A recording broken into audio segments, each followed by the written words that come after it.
Yeah, it's fascinating. It's really like my mind is like when you think about it so much. It's crazy. It really is. I said I had one last question, but I actually want to know your answer to this one too. There's so much. I'm like, oh God, what does he think about this? What does he think about this? Are you all right if I ask you one more? Sure. Yeah, yeah.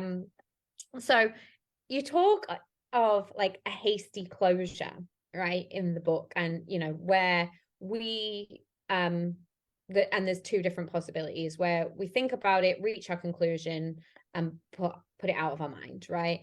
And then there's the other one that is we don't even register it at all.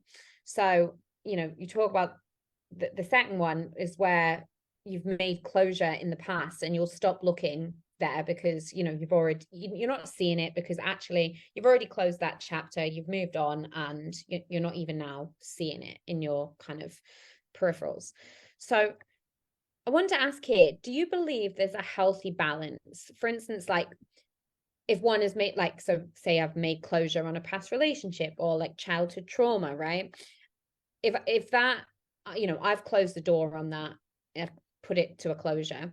Is there a balance? Like, how do you know if something is worth reopening, right? Reopening, or if I'm just having a hasty closure. Like if I say, oh, I've dealt with that past, relationship or that past friendship, I actually don't really want to go there again because I feel I've dealt with it.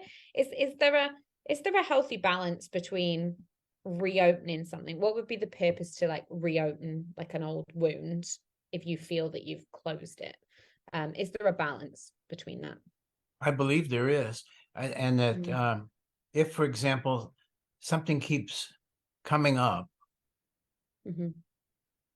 and you're wondering why your mind is bringing that up now, that let's say it was an old relationship.